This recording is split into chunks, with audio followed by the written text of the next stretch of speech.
Hey everybody, this is Daryl. I'm back with continuing with the book of John. We are in chapter 6, starting with verse 60. We just finished talking about Jesus as the bread of life, where we learned that if we take in the bread of life, the nourishment that we want to consume of Jesus Christ in our body, we are sustained, we thrive, we are nourished through His body and through His blood.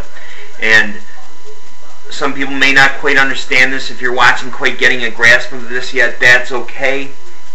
You're watching these videos, God is speaking to you, and you're not the only one who didn't understand when Jesus spoke of this being the bread of life. That's the beautiful thing about the book of truth. So we're going to start with chapter 6, verse 60 in the book of John. We just got done talking about the bread of life, and now this subheading is the words of eternal life. Many of Jesus' disciples heard him and said, "This is too hard for anyone to understand." Jesus knew that his disciples were grumbling, so he asked, "Does this bother you?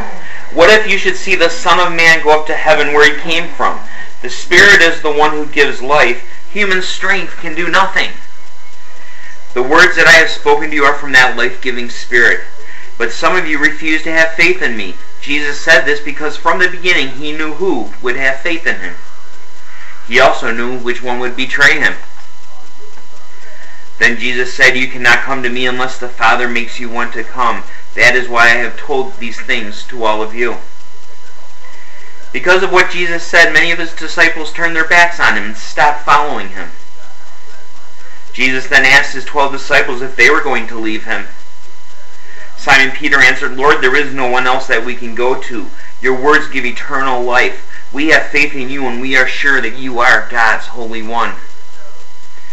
Jesus told his disciples, "I chose all 12 of you, but one of you is a demon." Jesus was talking about Judas, the son of Simon Iscariot. He would later betray Jesus, even though he was one of the 12 disciples. There's an important part in here that I want you to, not only wanting you to know that it's okay to have doubts, but to study and learn and trust in the Lord. But this is important because this is one of the reasons that you very well, that's why you are even watching this video. But some of you refuse to have faith in me. Jesus said this because from the beginning he knew who would have faith in him. He also knew which one would betray him. Then Jesus said, "You cannot come to me unless the Father makes you want to come." That's powerful. You cannot come to Jesus unless the Father makes you want to come. So what you need to ask yourself, and I'm going to end it, I could talk forever, but I'm going to end it. Something inside you, whoever's watching this video, is there something inside you yearning to have a relationship with God?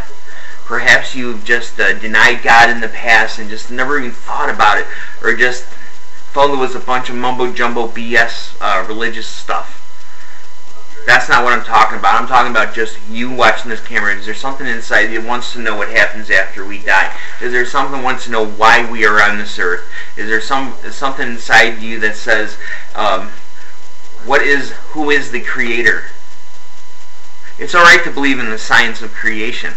I firmly believe in that. Some people might not say that. I firmly believe in that. But still, who created all that science? And that's God. And it says right in here about him creating the world. It's right in front of our eyes. Hope your eyes are open. Hope they're getting open. I hope you open your heart. God bless you and have a great week.